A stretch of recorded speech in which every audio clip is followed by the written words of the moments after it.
Good morning. A little off center there, wasn't I? It's getting center. Do what? Now I'm too far. Hey, I'll get there. It's a working process. All right, it's good to be here. So we're in lesson 5.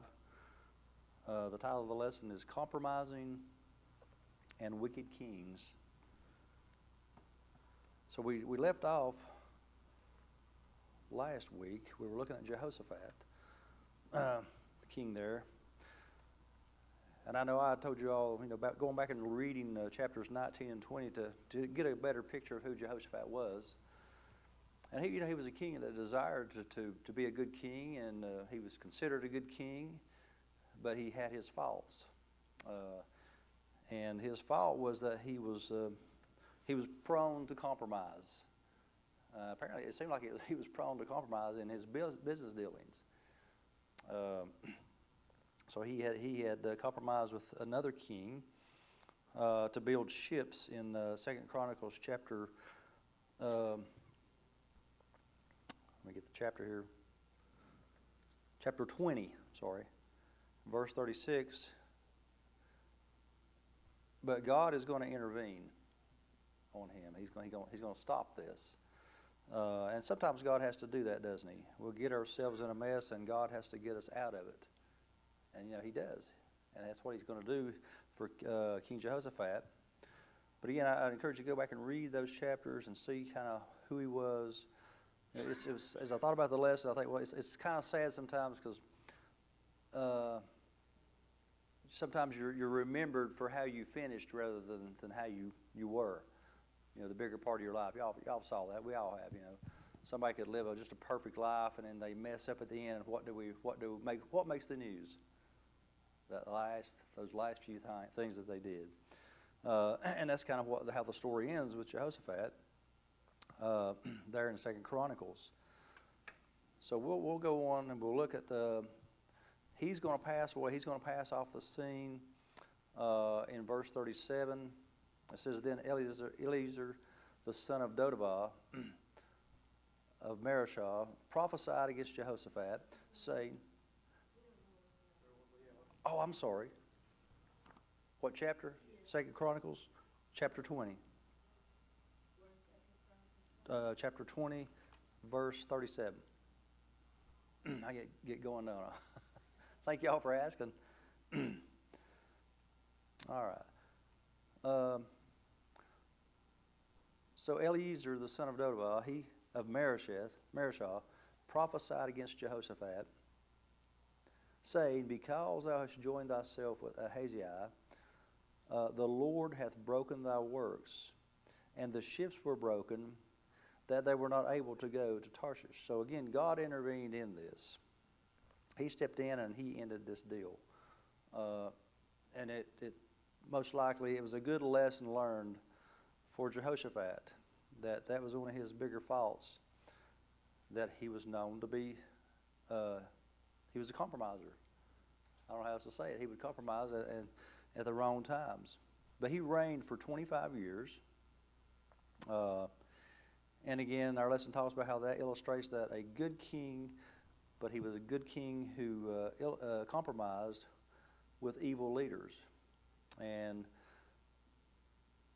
as you study this out, I put down the old saying, y'all probably heard this, I'm not hurting anyone but myself. Have you ever heard somebody say that?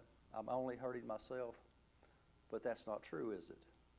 What we do, what I do as a parent can have an effect on my children and their children. It can be long lasting. And that's what was happening here. Jehoshaphat didn't see the whole picture, but it's going to show up. And I thought about this. So I took a class several years ago. It's on the occult, and just talk about the spirit world. And there was a story in the lessons that we were looking at, and there was a father on the front side of the house, and he just had some stuff going on in his mind that shouldn't have been going on in his mind. His son was on the other side of the house, and for some reason, he went around there to get something, and his son was just an emotional wreck. He was just wasn't himself. And they finally figured out what was going on, that the spirit was affecting his own child, his own son. I thought, well, that's interesting, because we live in a world and a life that we fight against principalities and spirits and things of that nature. So it can have an effect. And just as Jehoshaphat's life, it affected his children. In 2 Chronicles chapter 21, verse 1, it says, "Now Jehoshaphat slept with his fathers and was buried with his fathers in the city of David." And then it says, "And Jehoram his son reigned in his stead." And we've not got there yet, but there's going to come a point in this lesson series, there's going to be two kings named Jehoram. So I know we've had to jump from Chronicles to Kings and back, but we're not there yet, but there will come a time when there'll be two kings of the same name. But his son reigned in his stead. And then in verse 4 of chapter 21 of 2 Chronicles, it says, "Now when Jehoram was risen up to the kingdom of his father, he strengthened himself." And notice what he did. He says, "And he slew all his brethren with the sword." So you would hope your children would pick up your good traits, your good characteristics, but it's just something that they're prone to catch on things that you don't want them to pick up on. And that's true. You know, you got little kids, you got to watch. You got to watch what you say. You got to watch what you do, because they'll pick up on that stuff. And without fail, it's the stuff that you don't want them to pick up on. But apparently Jehoram, he picked up on some of the bad stuff, and it didn't get corrected. And it turned him into a horrible person. It says he strengthened himself and slew all his brethren with a sword. Can you imagine killing your family? I mean, that's kind of where he was. That was the type of heart that he had. And divers also of the princes of Israel. Now the writer, the historian Josephus, he indicates that he committed these murders at the prompting of Athaliah, his wife. Well, who do y'all think Athaliah, her dad, was? Who was the wicked king we talked about? Ahab. Isn't that something? Didn't fall far from the tree, right? And what she had learned at home, it had also left an impression on that marriage. Really, he compromised. That's the compromising again. Even the son, he compromised and married a child of a wicked couple. So again, it became something that passed down to the next generation. So it was a violent removal of all possible claimants to the throne. So compromise normally hurts the next generation. And it illustrates that God's people should not join with the enemies of God, even if the motive is to help them. You know, sometimes we say, well, it's going to be a good outcome. But that's really not the way. If you had to do something wrong to get supposedly something to come out right, then you started off wrong. And you're going to end up wrong. It just doesn't work out that way. I don't think there's any such thing. But in Romans chapter 16, verse 17, it says, "Now I beseech you, brethren, mark them which cause divisions and offenses contrary to the doctrine which you have learned." And he says, and we're to avoid. And he says, and avoid them. And so we are. We're not to compromise. And it's very easy. And sometimes there's peer pressure to compromise. You know, we'll just do this. It's not that bad. It's not that wrong. But we get in trouble when we do that. And we'll see that in our personal lives. We'll see that in our work life. When you start to compromise, it gets worse. And the lesson talks about how this includes joining those who have wrong doctrine or those who live ungodly lives. And it's sad to say, but there are churches that have their own doctrines, and we just can't join up with them. You know, if it goes against the Bible, then we have to make the decision. Well, we're going to have to stick with what the Bible says. You know, what does God say about the situation? You know, we want to be friends. We want to be nice to people, but there comes a point where you can't compromise. You have to do what's right. Jehoram, he was a very wicked son. he only reigned for 8 years in Judah. It says in 2 Chronicles 21:6, it says, and he walked in the way of the kings of Israel. Well, it says he walked in the way of the kings of Israel. Well, that's not a compliment, because as a majority, the number of kings that were good kings is a very few number of the northern and southern kingdoms. Very few. I wish I had printed it off. Well, I think J. Vernon McGee, he's actually put together a list in one of the commentaries of all the kings, and he's the good and the bad. And there was a whole lot more bad than there were good. And that hasn't changed much, has it? So it says that he walked in the way of the kings of Israel, like as did, what a comparison. It says, like as did the house of Ahab. For he had the daughter of Ahab to wife, and he wrought that which was evil in the eyes of the Lord.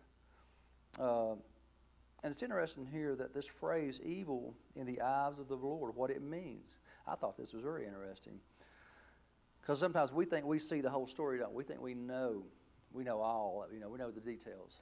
But he points out here that evil in the eyes of the Lord, it means God sees the evil that we don't see. Oh, that's something in it. Now, I don't know about you all, if you've ever been around somebody that they just made you feel uneasy. Have y'all been around people like that? I know years ago I was running around with some people that I mean, we got into some meanness, but there was some people we had enough sense that we shouldn't be around. But God knows. He knows the evil, and he knew just exactly how evil Jehoram was. So evidently, Jehoram's downfall, our lesson says, it was that he married wicked King Ahab's daughter. He makes a good point here, and this goes both ways. But in this instance, he talks about how that a wife can make or break a husband, and that's true, isn't it? That is. And I'll go ahead and add to the lesson: a husband can make or break a wife. Thank God I married a good woman. She keeps me fairly straight on track. But you get yourself in a bad situation. We talked about not being unequally yoked. Well, here he was. If ever there was an unequal yoke, that was it. But he followed in his dad's footsteps. So Elijah is going to condemn Jehoram in verse 11 there of chapter 21. It says, moreover, and talking about Jehoram, it says, moreover, he made high places in the mountains of Judah. Here's the king, and he's supposed to be following God, but what's he doing? He's making high places for other gods, and he's doing it in the mountains of Judah. He had caused the inhabitants of Jerusalem to commit fornication and compelled Judah thereto. So he's the first Judean king to construct the high places. In verse 12, and there came a writing, this is interesting here, there came a writing from Elijah the prophet, saying, thus saith the Lord God of David thy father, because thou hast not walked in the ways of Jehoshaphat thy father, nor in the ways of Asa king of Judah, but hast walked in the way of the kings of Israel, and hast made Judah and the inhabitants of Jerusalem go to a whoring, like to the whoredoms of the house of Ahab. What a comparison. And also hast slain thy brethren of thy father's house, which were better than thyself.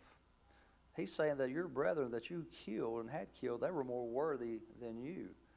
So Elijah was always straightforward, wasn't he? He just told it like it was. But he was the right one that needed to be saying this. So he was a very immoral man, and he caused those under him to commit immoral acts. It talks about this. It caused them to commit fornication. It caused them to Jerusalem to go whoring. And the pagan religions that they were following, the gods, little g, it's talking about immoral acts that they would have with the pagan priestesses. And so that's to the point that he had got to. But Elijah wrote condemning Jehoram for not walking the ways of his father Jehoshaphat. So that's a good compliment I think, towards Jehoshaphat, that he was more than just the instances in his life that we would pay more attention to. But he condemns him for not walking in the ways of his father Jehoshaphat. So he was a godly king. Jehoram goes even further, and he calls the people to commit fornication. His unequal yokes had set a terrible example. Jehoshaphat's had, and caused trouble for the people of Judah. And Elijah wrote this. He wrote this warning. Now, interesting thing about this, and I probably can't explain it really well, but Elijah had been translated in the 18th year of the reign of Jehoshaphat. God had took him. And they said, well, Elijah was not a writer. Well, he may not have had any books written about him, or he didn't write any books, but apparently he wrote this. Now, I know there was different arguments as I studied for this. It could have been another Elijah, or it could have been this, and somebody the same name. And I liked what one writer was talking about, that we'd have to remove that God is a supernatural God. We'd have to say, well, he couldn't do this, that this was a different Elijah. But I think it was the Elijah that we know of. I think God would have told us if it had not been. But he wrote something. He was a prophet, wasn't he?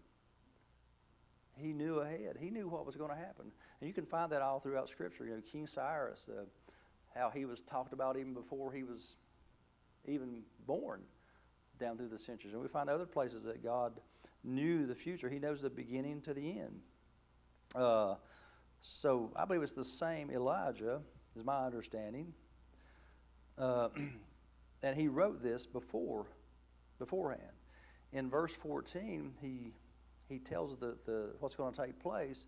He says, behold, with a great plague will the Lord smite thy people, and thy children, and thy wives, and all thy goods, and thou shalt have great sickness by disease of thy bowels until thy bowels fall out by reason of the sickness day by day. I mean, what a horrible thing to say, or to judgment to bring down on him. But apparently it's evident of what kind of person he was. So he did die 2 years later, chapter 21, verse 19. He did die from this sickness. But it shows that God is not oblivious to the action. I thought this was very important, that God is not oblivious to the actions of earth's leaders. And I think that still goes today. God sees what's going on, and God knows how to deal with those things. I believe Saddam Hussein was a very evil man. And in time, God dealt with him. And we'll see that all throughout history. We may not always like the way God deals with it, but I think of Adolf Hitler. God knew what an evil person he was, and he dealt with him. I don't know, he may be continuing to deal with him. But God is not oblivious to the actions of earth's leaders. So he rules over all, and he can cut down any he chooses. And he can also raise up any that he chooses. So again, it illustrates why God's people should not join in with religious liberals or have close associations with ungodly or compromising Christians. Many churches, he makes a point here, he says, many churches did that in the last half of the 20th century and were soon filled with worldly church members. So that's sad, that the church, that could happen in the church. You allow things that shouldn't be in the church to come into the church. So King Ahaziah is going to, we have to deal with him also. And when we jumped in the lesson from 2 Chronicles to 2 Kings, I had to stop and think, well, what are we doing here? So he's going to keep the story, he's going to keep the two kings in alignment. So we're going to jump to 2 Kings chapter 1. He's going to tell the story and keep the timeline, was the way I looked at it. Because I was kind of frustrated. I thought, well, what are we doing? But it makes sense. So he says, but the angel of the Lord said to Elijah the Tishbite, again, he says, arise, go up to meet the messengers of the king of Samaria, and say unto them, Is it not because there is not a God in Israel that ye go to inquire of Beelzebub? So what's happened to King Ahaziah? He has failed. He's Ahab's son. He has fell through a lattice from an upper window, and he's sent to inquire of Beelzebub, the god of Ekron, if he would recover. So I guess I should have told you that first, right? And that's what he's doing. He's sent his people to find out, well, am I going to recover from this or not? And the Beelzebub, what I could understand, is that he was considered to be the Lord of the Flies. I don't know if that's, I think there was even a movie about that. But it makes a good point that when people get so far away from God, they'll worship anything, won't they? They'll worship things that makes no sense. They'll worship the creature. You go back into the book of Romans, you'll find about that. People get so far away from God that they will worship the creature rather than the Creator. And that's the point that he was at. This is the point that Ahaziah was. He was at. But he was a good picture of his dad Ahab. So, but it says, but the angel of the Lord said to Elijah there in verse 3, 2 Kings, Arise, go to meet the messengers of the king of Samaria, and say unto them, Is it not because there is not a God? And he's asking the question, Is it not because there is not a God in Israel that ye go to inquire of Beelzebub, the god of Ekron? So again, God, he's good about asking questions.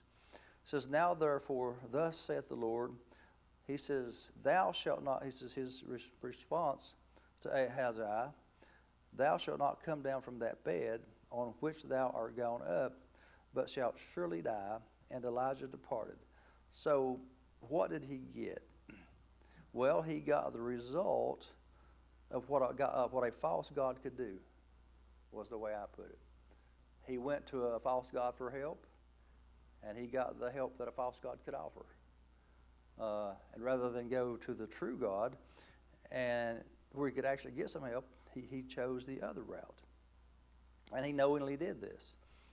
So again, Elijah has sent word back by his messengers that he would die. And we'll find out that he did. But Ahaziah, he asked the question. He says, what does this man look like? And who gave you this message? And they give him the description in verse 8. And they answered him. And they said he was a hairy man, and girt with a girdle of leather about his loins. Who else does that make you think of? John the Baptist, doesn't it? It does sound like. So it's a good description. It gives a little picture, but it says, and girt with a girdle of leather about his loins, and he said, It is Elijah. Now he knew as soon as they described, he says, It is Elijah the Tishbite. Now one writer, he talked about that description there, talking about he says he was a hairy man, and the phrase hairy man, the way they looked at it, it meant someone that was a possessor of hair. That's what the phrase means. Somebody that was wearing animal skins. Now that's just one way that they looked at it. And that would make sense. But they described Elijah, again, as hairy and having a leather girdle on his loins. Then in verse 9, the king is going to send men to get Elijah, and God is going to deal with those that he sends. In verse 9, it says, The king sent unto him a captain. He wants Elijah to come before him. Then the king sent unto him a captain of 50 with his 50, and he went up to him, and behold, he sat on top of an hill, and he spake unto him, Thou man of God, the king hath said, Come down. You know, when I read that, I thought, wow, what a condescending way to go to God's prophet. But that's the mindset that they had. But he says, Come down. And Elijah said to the captain of 50, If I be a man of God, then let fire come down from heaven and consume thee and thy 50. And there came down fire from heaven and consumed him and his 50. So Ahaziah, he acted as though the God of Elijah was no better than his false gods, didn't he? He was just another god in Ahaziah's mind, it appears. So what does he do? Well, he sends another captain with a group of 50. In verse 11, it says, again, also he sent unto him another captain of 50 with his 50. And he answered and said unto them, O man of God, thus hath the king said, come down quickly. And Elijah answered and said unto them, if I be a man of God, let fire come down and from heaven and consume thee and thy 50. And the fire of God came down from heaven and consumed him and his 50. So again, Elijah, what does he do? He proves himself. So 50 times 2, there's been 100 sent to get this one man. So they must have known he had some power about him. Even from looking back at history, what happened with his dad, with Ahab. But ungodly and immoral men, they received the reward. These men could have made a conscious decision, and the same with us. There's times in our lives when we're to follow our government, but there are times that when we have to follow God. We have to be obedient to what He would have us to do. And that hasn't changed. So that second 50 was sent. Well, he's going to send a third 50. But this captain is going to go at it a lot different. In 2 Kings verse 13, 1 Kings, it says, and he sent again a captain of the third 50 with his 50, and the third captain of 50 went up, and he came and fell on his knees before Elijah and besought him, and said unto him, O man of God, I pray thee, let my life and the life of these 50 thy servants be precious in thy sight. So he had made a decision. He went against the king, didn't he? I mean, he put his life on the line, but he had made a conscious decision that he was going to do the right thing. He was going to approach this in the right way. And thank goodness he did it. It spared him. It says, behold, there came, he says that, behold, there came fire down from heaven and burned up the two captains of the former 50s with their 50s. Therefore, let my life now be precious in thy sight. And the angel of the Lord said unto Elijah, go down with him, and be not afraid of him. And he arose and went down with him unto the king. So he was willing to go with this one before the king. So he's going to go, and he's going to go before Ahaziah, and he's going to rebuke him. In verse 16, he says, and he said unto him, thus saith the Lord, for as much as thou hast sent messengers to inquire of Beelzebub, the god of Ekron, is it not because there is no God in Israel? He wants him to realize, yes, there is a God in Israel, to inquire of his word. Therefore thou shalt not come down off that bed on which thou art gone, but shalt surely die. God's answer didn't change, did it? From the first response that he gave, God's answer didn't change. His outcome stayed the same. So again, Elijah, he rebuked King Ahaziah for inquiring of an idol and told him he would die. So he reigned 2 more years, and he did. He died. So again, God uses Elijah. You could say he was definitely a fiery prophet to deal with both Israel and Judah's wicked kings. So if you wrapped up the lesson, you go back where we started. We learned the principle that God judges his people when they compromise with ungodly or wicked people. And our verse was 2 Corinthians 6:14. Be ye not unequally yoked together with unbelievers, for what fellowship hath righteousness with unrighteousness, and what communion hath light with darkness? So we'll go lesson 6. We'll look at Elijah's departure, Lord will, next week. And it'll start off kind of slow. We'll be apparently several different places with it. But we'll stop there.